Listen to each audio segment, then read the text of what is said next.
Yes, indeed, Peter. We continue to celebrate the day, World Food Day. It marks World Food Day today. And as we've been saying, that the day aims to shine a spotlight on the issues around global hunger.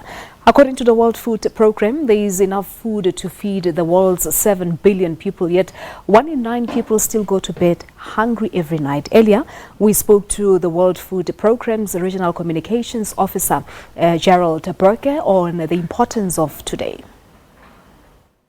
Well, on a day like today, we think it's very, very important to get the word out about food and hunger issues around the world. There are major challenges we and others are confronting, and education is key to the resolution of those challenges. As somebody who sees the face of hunger every day, give us some insights in terms of what causes hunger in the world. Well, there are numerous causes. 8 of the 10 biggest food crises in the world are caused by conflict. I'm thinking of places like Syria, like Yemen, like South Sudan, like DRC closer to home. That's a big one. Climate change in this part of the world, in southern Africa, is a huge problem, and it is getting worse. So when I look back in time, a lot of the images that have been shown on news has been about a continent that really has struggled with hunger. Where are we in 2019? You've mentioned the conflict areas, but what about the rest of the continent? Well, the world produces more than enough food to feed everybody on the planet.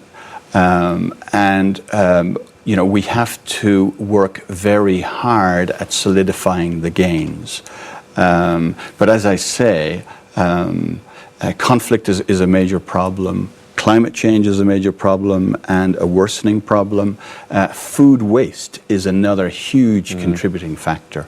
1/3 of the food that's produced around the world for human consumption in a given year is wasted. And that's billions of people that could be fed. Absolutely. It's 1.3 billion tons of food wasted, and that would be enough to feed 2 billion people. All right, so just looking at countries like Zimbabwe, for example, that stuck in drought, what is it about Southern Africa that we're seeing drought in ways that we've seen before? Well, the scientists tell us that climate change is an ever bigger problem. Temperatures in southern Africa are rising at twice the global average.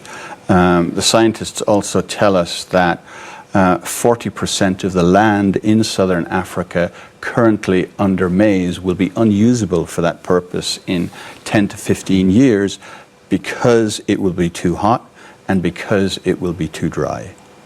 So what interventions are needed to start to deal with this issue of hunger? So peace is one of them in conflict areas. What else? Climate mitigation and adaptation is another huge piece, particularly in this part of the world. And everybody has to step up. Governments have to step up. Business has to step up. Individuals have to become more aware of what they can do. But the world's governments in 2015 all signed up to the Sustainable Development Goals, 17 big targets to be achieved by 2030. The eradication of hunger is one of those goals. Unfortunately, the statistics tell us that there isn't a single country in Africa at the moment that is on track to meet SDG 2, the eradication of hunger, in 10 years' time. Can it be done, though?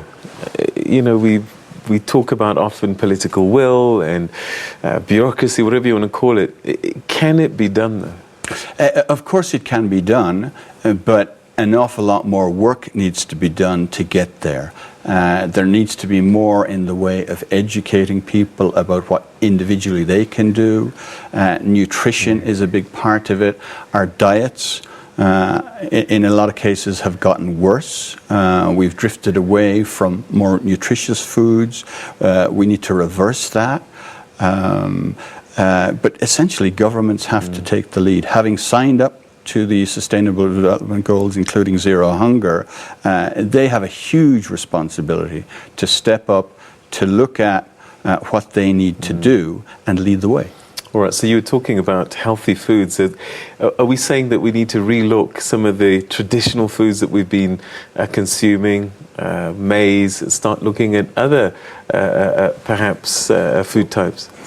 Absolutely. Maize is a very thirsty crop. It suffers a lot in drought. In southern Africa, only one of the last 5 growing seasons has there been normal rainfall. That pattern is going to become even more pronounced as we move forward. So more droughts, more cyclones. We saw Cyclone Idai and Cyclone Kenneth hit Madagascar this year. Massive damage. The worst storms ever to hit the African continent. And as I say, the scientists are saying we're going to have more of the same, and it's going to be worse.